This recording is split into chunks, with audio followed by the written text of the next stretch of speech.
Hello, I'm the Nostalgia Critic. I remember it so you don't have to. Why, what is this? I'm getting anti-religious commentary, a hint of one-dimensional villains and or rednecks, and a soupçon of something really stupid trying to come across as scary, but instead coming across as really stupid. It's Stephen King time!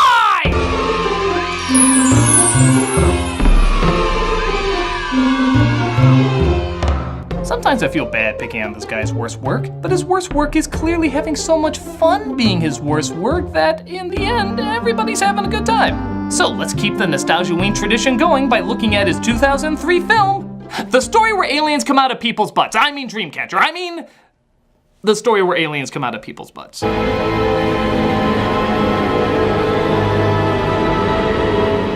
Yup, this was the first book King wrote after his nearly fatal car accident in 1999. Does it show? Oh my God! With King, it's hard to tell. This is the film everyone remembers specifically for one reason. It has monsters that explode out of your ass. Ew. Because apparently there's nothing more terrifying than shit weasels. You may laugh at me calling them that, but that's the official term even the movie gives them. What about the shit weasels? King said in an interview that he wanted to do for the toilet what Psycho did for the shower. But I don't think you can do that when shit weasel is the name that's being thrown around. What about the shit weasels? So let's take a look at what obviously came out of somebody's ass. Come on, King, that joke was gift wrapped by you. This is Dreamcatcher. We open with every early 2000s credit sequence with blurry close-ups of things. Yay, you're every kid who laid his head on the desk and held his eraser to his eye. As we see, the director is the writer of The Empire Strikes Back and The Force Awakens. And clearly, he's still getting his snow fetish on. Seriously, is this a thing? It starts with a psychiatrist named Henry who can read his patients' minds because he's a psychic. Wow, not even a minute in and we have a trope that he uses all the time. She called out to you from that big fancy oak bed. How could you know what happened? Doesn't matter. Okay, look, King, I know everybody has a style, but there's only so many ways I can make jokes about you using the same cliches. Barry, do you think this compulsive eating has something to do with thinking you killed your mother? That you're eating yourself to death? You're looking in my head! Stop it! Leave me alone! Subtle use of your talent. What happens to this guy? He ate himself to death. Heal the world. We then cut to Jason Lee, where he usually is after shooting a Chipmunks movie, as he gives a call to his other psychic friend, Jonesy, played by Damian Lewis. Want to talk? No, you're trying to get home to Carl and the kids. What's up? I'm waiting to be cast as Deadpool. That's Ryan Reynolds, you're Jason Lee. God damn it. But Jonesy is suddenly inspired to do his best Stephen King impression. If he didn't want people to talk about, he wouldn't have written that in there. In fact, it's kind of amazing how much this scene doesn't fit. After being picked up by that year's winner of Worst Actress in an ambulance. I think it's no good. I think he's gone. Yeah, I'd want to die after hearing that read too. He spontaneously comes back to life and we cut to 6 months later where he seems perfectly fine. What was the point of that? It's said later through some complicated King writing that because he technically died and came back, this blocks off part of his mind from the alien. He came back from dead. It must have changed him somehow. But why don't they just use the excuse that he's psychic as the reason why? It's a lot shorter and keeps the story more focused. This doesn't add anything to anything, except an excuse for me to play funny sound effects over it. Unless it somehow ties into that car being the love child of Christine and the Green Goblin truck from Maximum Overdrive. In which case, take all the time you need on that story. There are no wrong choices there. Our 4 psychic friends meet up yearly in their cabin in the woods to be in their cabin in the woods. I don't know. I don't get camping. In the movies, when people wake up together in the morning, they immediately start kissing, nuzzling, and going at it. But what they never do is get up first, take a leak, and brush their goddamn teeth. Okay, you do not get to make fun of other movie cliches. If one of them was like, hey, should we talk about Stephen King cliches? There'd be 4 skeletons never heard from again. I'm filing that in the who gives a shit section of my memory warehouse. What's the memory warehouse? Speaking of libraries of cliches, they established that everybody's mind has a memory warehouse. Honestly, not a bad idea, especially for a story about mind control. It even has a spot for recycled sepia tone memories. Some kid's shirt. So? It's new. Scooby-Doo. That was important to know. Scooby-Doo. Season 4, Casey Kasem was still Shaggy, before the dark times of the scrappy years. Hey, you guys! They see a mentally disabled boy named Douglas, or as he says, Duddits, being beaten up by bullies. You better watch it. Why is that? I know who you are. I'm trembling with fear. So what do you think people will say when we tell them what we caught you doing? Call me crazy, I just don't like seeing scenes of kids named Douglas getting beaten up. Give the word, Henry. It's Pete Moore. No one can catch him. And he's going straight to his house to tell his mother what you did. Why are you asking for trouble? He likes this. He's getting attention. How do you know what he likes? Okay, this isn't a debate over a new bill. It's bullies being bullies. Why is this taking so long? You want to fight us? Yes! Why? You'll lose. Why? And I want to tell the world. You want us to leave, is that it? Will the senator yield? So they save Toby Neil Patrick Maguire and sing to him? I feel so bad, I've got a worried mind since I left my baby behind. This gets my magic potty baby to piss up a storm. Back in modern day, they come across a hunter in the woods. I'm hunting wabbits. Who seems to be ill, so they take him inside.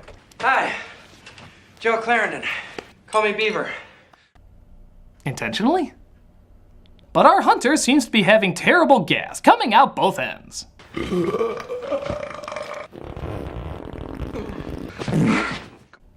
Again, that doesn't seem particularly scary. Meanwhile, the other two nearly crash into a lady just sitting in the middle of the road.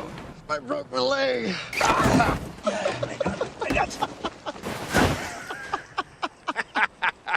I guess it is funny? Hello? Hello, I'll be your jump scare for the evening. Oh, sorry, I have shotgun arm syndrome. Can't help it. While the animals reenact Alaskan Lion King, a helicopter is seen flying overhead. This area is under temporary quarantine. You must stay where you are. What do you mean quarantine? We got a sick guy down here. Yeah, we can totally hear you. You are smart. But it looks like their hunter pal is sicker than they realized. Go away.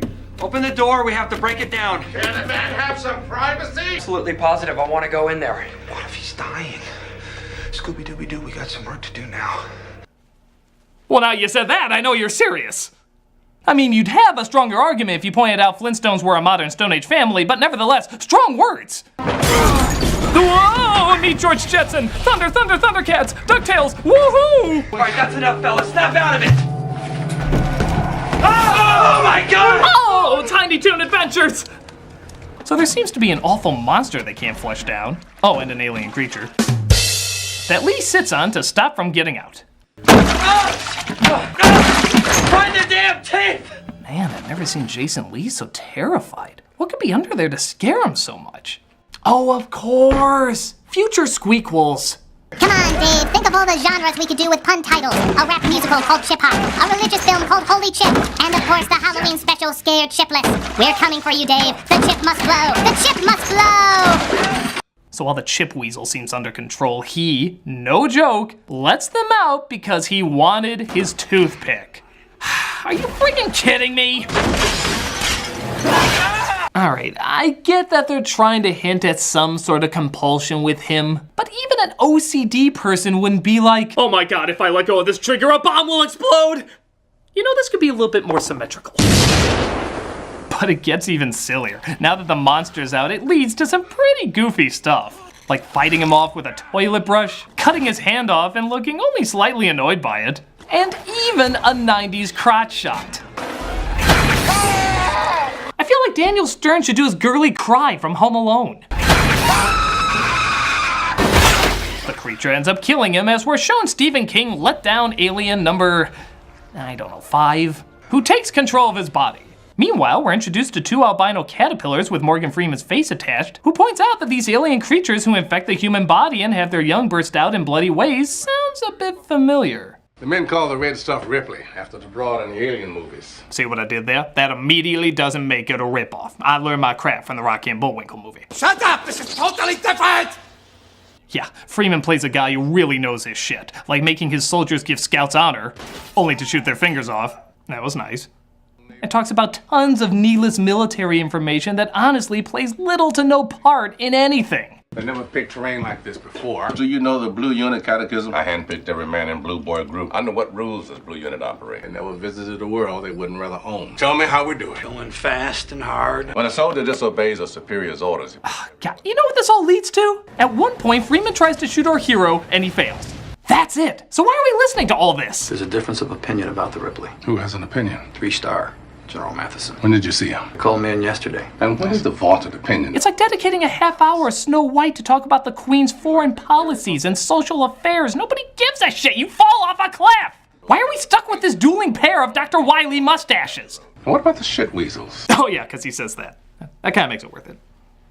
But the lady from before also has an alien shit out her ass. I'm sorry, King, it'll always be funny. As Peter tries to calm down by showing how well he can imitate Bill Paxton. So goddamn good. I can't believe he's a human. I knew you would. Ow. The shit weasel wants revenge for attacking his head, so he attacks his head in return. Oh my god, why do these things always go for the twins? I'll never sing baritone again. I'll show you. I'll give you deep fried pubic hair. No. No man stands up immediately after that. The correct response is unzip your fly and crawl around in the snow like a dog who has worms. Not that matters though, as the possessed body of Jonesy is about to meet up with him. How do we know he's possessed? Well, his head chuns whenever he turns.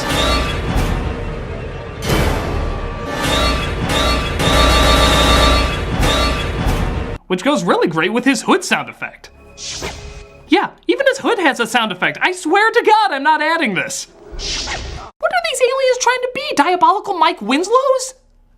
And, for no explained reason whatsoever, he suddenly has an English accent. What was that, Mr. Jones? What did we just pass on the road there? Oh my God, I can tell just from that couple of seconds, you have already earned your spot in the Hall of Fame of over-the-top Stephen King villains. Welcome to the lineup. I don't need you to give me any more, but I'd be so blessed if you do. Are you speaking to me? Yes, I am, Mr. Jones. Or is it Jonesy? That's what your friends call you, isn't it? Let's be friends. I guess having an alien take over your mind turns you into a drunk Simon Pegg? I'm borrowing you. We're going to take a little journey. Fuck you. I know what that expression means. It makes no sense, but it's amazing.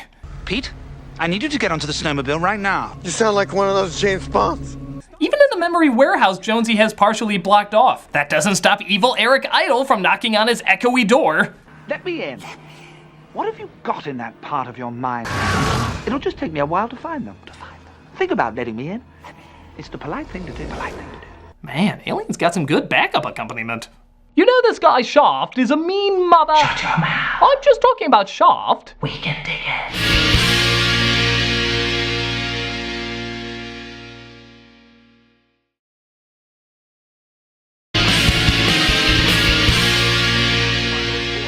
Meanwhile, Freeman takes the two moths taped to his eyebrows to the alien ship and tries to destroy it. Owen, get him out of there. It's gonna blow. Blue Boy Group, cease firing and back off. We can get these last mothers. Self-destructing, back off. We're right on top of it. Don't you love it in movies when the military never do as they're told? Because when in their history is it ever hammered in they should follow orders? Disrespectful piece of shit. Get this. While the alien part of Jonesy's mind is distracted, Jonesy sneaks out and tries to pull all the information on Duddits into the locked room with him. Okay, I'm open to a visual representation of the mind and how it's being altered, but, mental Jonesy has a limp? And what takes the mental alien so long to get to him? He took over his mind pretty fast before. Why does the alien recognize where mental Jonesy is sometimes, but not other times? How are memories heavy, or heavy enough to earn a grunt noise? Another strange thing this film suddenly implements are wipes. Now, not that there's anything wrong with using them in a film, but they literally come in an hour and a half into the movie. There hasn't been one before, and then suddenly they're all over the place. Maybe he knew the movie was going south, so he wanted to remind people they worked on Star Wars. I keep expecting one of those wipes to reveal R2-D2.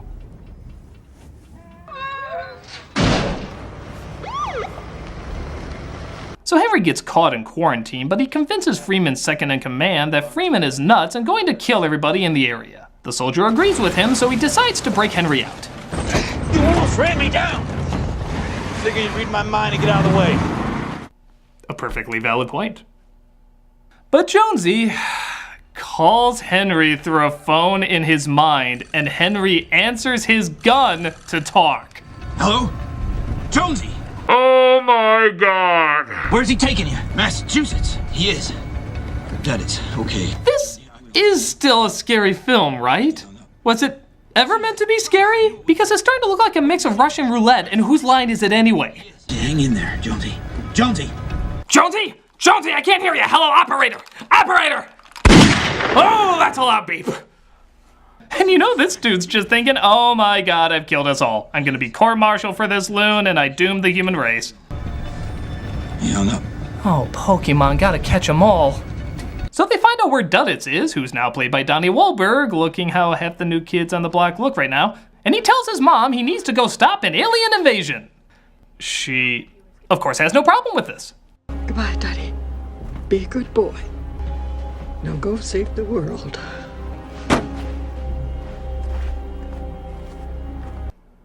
And go score a touchdown! But it turns out the gun has a tracking device, because of course it does. So Freeman chases after them, and they pray that they can outrun him before their Tim Blake Nelson melts. I'm not even sure why I used a helicopter. My eyebrows could have flown me here fast enough. Again, they're both trying to stop the alien, so this all seems pretty pointless. But let's wait and see. Yeah, what? It was entirely pointless. Alien Jonesy shows his true form and wants to contaminate the drinking water supply with alien sperm. But thankfully, Duddits comes in to save the day.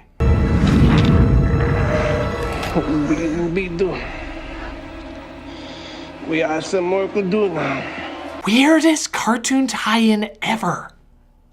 He goes to fight the Men in Black bug, and it's revealed why Duddits was the way he was.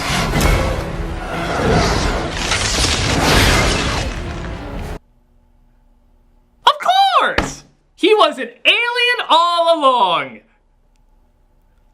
Do you think his mother knew that? Was she impregnated? Was he taken over by the alien? Did he show up in a basket like a 1920s cartoon? Well, we'll never know, because the alien is defeated, the last bug is squashed, and that's it. Yeah, they decided against an ending because I guess they figured we suffered enough. Thanks? This movie is all sorts of silly, trying to somehow be taken seriously. Maybe King's writing could have made some of these ideas work better in the book, but as a film, it's hilariously ridiculous. The only real downside is how slow it is. There's a lot of pointless talking, slow-moving scenes, and long periods of black nothingness that offer nothing visually or comedically entertaining.